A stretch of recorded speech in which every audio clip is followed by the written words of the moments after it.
Am I the jerk for humiliating my coworker after she insulted my implants without knowing they were from a mastectomy? Posted by u/32402788189. I'm 28, and when I was 24, my mum died of breast cancer after both of my nanas had also passed away from it. I got some tests done and found that I had some potentially cancerous cells in my breast tissue. The doctor said I could either wait and see if they turned harmful or get ahead of it by having a double mastectomy. I chose to have the double mastectomy. I was warned about scarring but not the extent of it, and I ended up with scars an inch long and half an inch wide on my chest. I hated the way it looked. It got to the point where it was seriously affecting my mental health. I felt sick seeing myself and wouldn't leave my flat. I went to a therapist who did some CBT with me before suggesting I see a plastic surgeon about scar reduction. The plastic surgeon said the scars could be hidden with implants. I was naturally big, an F-cup, before the mastectomy, so I opted for slightly smaller but still fairly large DD-sized implants. They hid the scars pretty well, and I'm happy with them. My mental health improved, and I felt comfortable in my own skin again. A few months ago, I was at work having lunch with a friend while we were planning a holiday. She made a joke about my boobs exploding on the plane. She had known me before the surgery, and I knew she wasn't being mean, so I laughed. A coworker, Jill, overheard and, not knowing about the cancer situation, told everyone I'd had a boob job. She hated me from then on and made a bunch of jokes to other coworkers, calling me fake in 2 ways and more plastic than Barbie, always when I was within earshot. I asked her to stop more than once. Today, we were all having lunch, me, Jill, and a few others, and a coworker, Bob, was talking about his daughter wanting to marry a guy who has nothing going for him. I said Bob was being a little shallow. Jill responded, "Well, you'd know all about being shallow," while gesturing at my chest. I'd had enough. I said, "Do you know why I have these? A few years ago, the doctors found potentially cancerous cells in my breast tissue. I was advised to get a double mastectomy and was left with huge, ugly scars on my chest. I saw a therapist and a cosmetic surgeon, who advised me to get implants to hide the scars, and I did, just so I could look at myself in the mirror without crying. So maybe next time you want to judge someone for having cosmetic surgery, you should ask them why they had it first." Feeling like that was a mic drop moment, I picked up my food and left. Someone from the lunchroom came to talk to me, saying Jill was just joking, that I was being oversensitive and a beach about it since Jill didn't know about the cancerous cells. I replied that maybe Jill shouldn't have been a beach to begin with. Now, at the end of the day, half the office seems to side with Jill and the other half with me. Am I the jerk here? Relevant comments. Commenter. Not the jerk. Jill shouldn't be commenting on her coworkers' bodies. This could easily be seen as sexual harassment. Up. Please mention to HR that you repeatedly asked Jill to stop commenting on your body, and she refused. I don't see this ending well for Jill since she continuously commented on your body and pushed you to the point of feeling uncomfortable in the workplace. Op's response. I don't have any record of it. I only ever spoke to her about stopping in private. The 4 times I asked were in the lift, twice the stairwell, and the women's bathroom, all places without cameras, so the only person who can confirm I asked her is Jill herself. I can prove she's been making comments about my body by asking any coworker she spoke to, but I can't prove I asked her to stop. Op adds an edit to her post. HR wants to see me tomorrow about creating a hostile work environment, so it looks like someone reported either me, Jill, or both of us. If they're dealing with it this quickly, though, it can't be good. However, some coworkers have offered to write me letters of support for HR tomorrow, basically saying that they've seen Jill harass me, complete with rough dates and times. Update 1 day later. For the rest of the day, about a third of my office came up to offer support, while the rest told me that Jill was just joking around and that I was being a beach. I replied that Jill had been a beach long before I was. I then received an email from HR requesting a meeting the following day.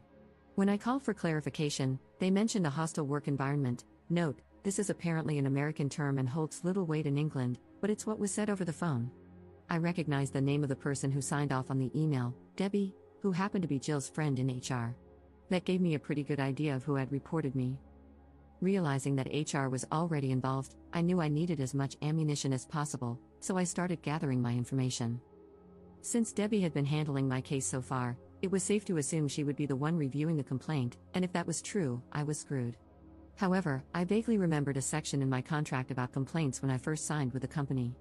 I flipped through my contract and found a clause stating that I was contractually allowed to request a change of reviewer if I felt my assigned reviewer was biased. The term used was impartial overseer. I photocopied the page and highlighted that section. Next, I messaged the coworkers who had offered their support on Facebook and asked, HR has asked to see me. Do any of you remember Jill insulting me to your face, and are you willing to write and sign something stating what you heard and when? Not everyone was willing to help, as Jill was somewhat feared in the office due to her friendships with HR and management. However, about 20 people agreed to back me up. I roughly estimated when I had previously asked Jill to stop, 4 times over the past few months. Some were easier to pinpoint because they had occurred during my break or when I first arrived at work. I wrote them all down, along with an approximate time of the lunchroom confrontation and a list of the names of those present. The next morning, I arrived at work slightly early. I went around to those who had messaged me, and most managed to provide me with a printed and signed statement, some didn't, but no big deal. The statements were concise, but they included all the necessary details. Here's a summarized version of what they said. My name is X name. I work with Jill last name and op. On X date at approximately X time, I spoke with Jill last name, during which she referred to op as quoted insult. I found this inappropriate as it directly related to op's appearance and am willing to go on record to establish that Jill last name has been discussing op in the workplace in the same manner for 3 months now, causing discomfort and creating what I feel is a hostile work environment. Signed X name. I ended up with about 16 signed statements, all from different people. One person had even witnessed the lunchroom confrontation with Jill. Some co-workers included bullet-pointed lists of everything Jill had said to them about me or others. Apparently, Jill had also made comments about a co-worker's weight and something anti-Semitic about another co-worker's nose, all of which were documented in these statements. Our office had about 45 people, so while 16 wasn't a majority, it was still a significant number. At 10 a.m., I was called to HR. I took the signed statements, the photocopy of my contract, and my notes in a folder. When I arrived, Debbie was the one handling the meeting. She got up from her desk, ready to lead me into another room. I immediately turned to the other HR worker in the room and asked, "So, is my meeting with you, then?" Debbie interjected, "No, you're with me."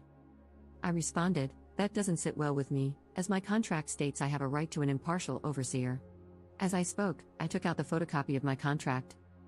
Debbie read it. I wouldn't let her take the paper when a shredder was so close by, and said she could be impartial. I replied, "I really don't mean to be difficult, but I have it on good authority that the person on the other end of this complaint is your friend, and my contract says I'm allowed an impartial overseer." Debbie stomped off to get the supervisor. When he arrived, he asked how I knew Debbie couldn't be impartial. I told him I had good reason to believe Jill was a close friend of hers. When he asked Debbie if this was true, she only responded, "I can be impartial." The supervisor sighed, then asked the other HR rep to join us. The 4 of us went in to review the complaint together. I thanked them for accommodating my request. I was worried I had annoyed them. Debbie, on the other hand, looked homicidal. Clearly, she had anticipated firing me or at least recommending my termination. The interview lasted over half an hour, with them asking the same questions in different ways. Here's a condensed version of how it went. Q. You said outside that you think Jill last name reported you. Why is this? A. Jill has had an issue with me for about 3 months now. Q. Why didn't you come to us when you realized Jill had an issue? A. I had no issue with her. Q. What issue does Jill have with you? A. 4 years ago, a specialist identified potentially cancerous cells in my breast tissue. I had surgery to remove my breast tissue, thereby removing the cells and the risk.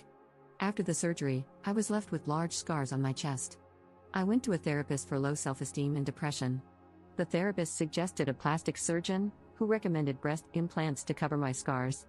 All of this is in my medical history, which you have a copy of in my file and my full permission to review. Jill found out about my breast implants but didn't know about the cancer.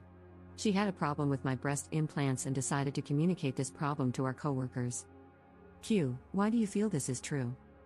A. Here are 16 signed statements from different coworkers, all testifying that Jill told the entire office about my breast implants on the day she found out and has since made frequent comments about them.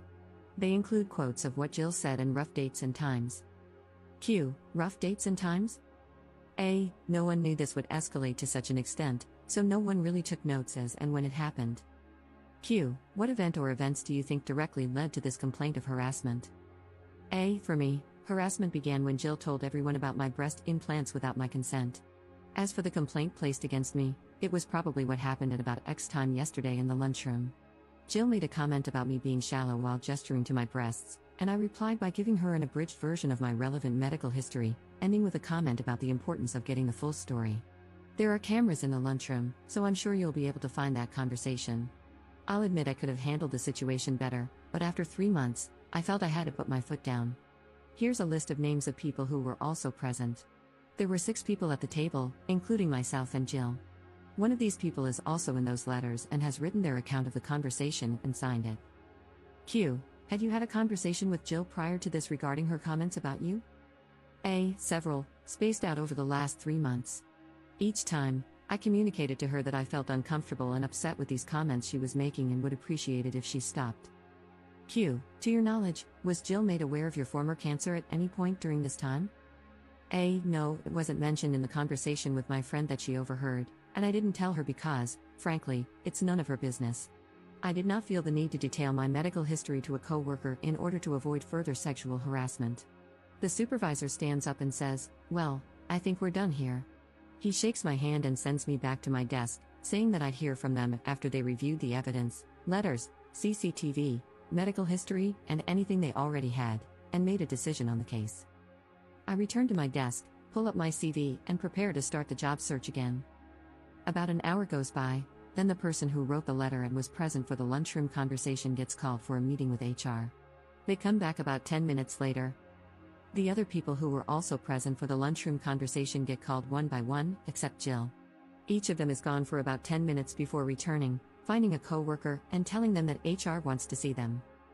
Then, the people who wrote letters but weren't there yesterday are also called in one by one, each gone for about 10 minutes, some longer, some shorter. By about 3:30, it looks like everyone who wrote a letter or was in the lunchroom has been interviewed. Then, finally, Jill gets called in. She's gone for about 30 minutes and comes back fuming. She glares at me while I work, but I ignore her. Around 4:30, Jill gets called into HR again. By 5 p.m., everyone is either leaving or getting ready to leave when Jill storms back into the office. She glares at me the entire time she packs up her desk, then starts telling anyone who will listen that I got her fired before shoving her way onto the lift. An email comes in from HR. My case is closed.